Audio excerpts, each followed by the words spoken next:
Halo, salam sejahtera bagi anak kami di kelas 10. Kembali lagi bertemu dengan Ibu FT dalam pelajaran sosiologi.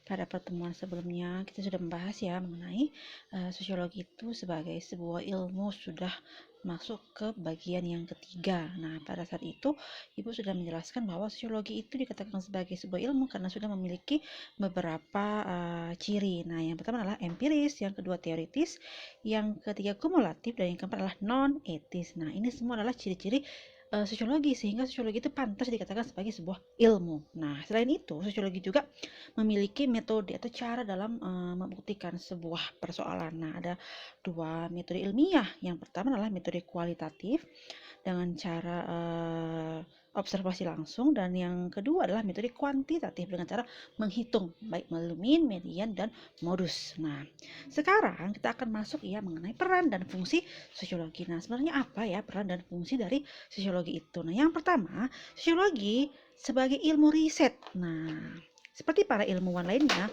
para sosiolog berfokus pada pengumpulan data, penggunaan data. Oleh karena itu, para sosiolog melakukan riset ilmiah. Sosiolog berarti orang yang mengkaji mengenai sosiologi. Nah, berbicara mengenai riset ilmiah berarti kita berbicara mengenai metode. Bagaimana mereka bisa mengumpulkan data, tentu dengan cara melakukan penelitian baik secara kuantitatif maupun kualitatif. Nah, yang kedua adalah sosiologi sebagai konsultan kebijakan. Nah, ternyata pada saat negara itu melakukan suatu pembangunan, sering sekali pemerintah itu memberitahu kepada para sosiolog untuk diberi gambaran apa kira-kira dampak akibat pembangunan itu. Nah, sehingga sosiolog itu memberi suatu masukan, kira-kira apa ya solusinya agar pembangunan tidak berdampak kepada masyarakat. Nah, kamu lihat, prediksi sosiolog dapat membantu memperkirakan pengaruh kebijakan sosial yang mungkin terjadi. Setiap kebijakan adalah suatu prediksi.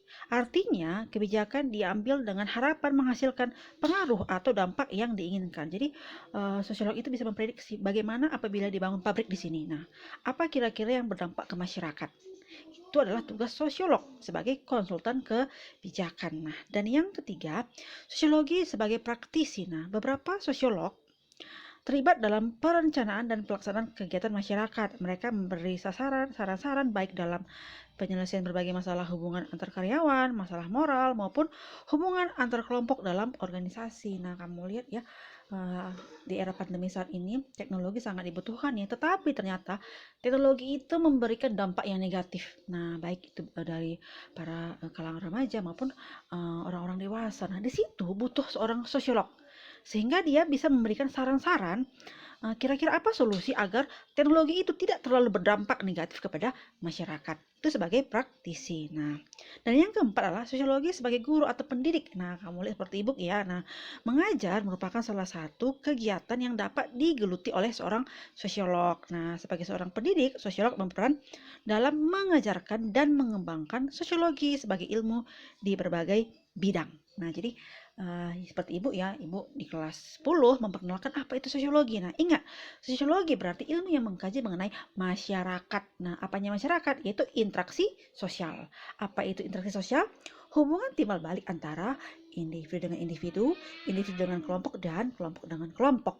Nah, dan yang dikaji lagi oleh sosiologi adalah objeknya adalah dampak-dampak yang timbul akibat interaksi. Itulah gejala-gejala sosial. Nah, jadi disitulah seorang pendidik itu memperkenalkan kepada siswa sebenarnya apa itu sosiologi. Nah, jadi pada pertemuan kali ini saja materi kita ya. Untuk minggu depan kita akan menghadapi ujian harian yang pertama. Jadi ujian itu ibu ambil memulai dari bab 1 ya. Mulai kita masuk 12 Juli, minggu pertama masuk kan ada pelajaran sosiologi ya. Mulai dari situ sampai minggu ini materinya. Jadi kamu baca bukumu agar apa yang ibu sampaikan kamu bisa menjawabnya dengan baik. Oke, tetap semangat, salam sehat dan salam sejahtera.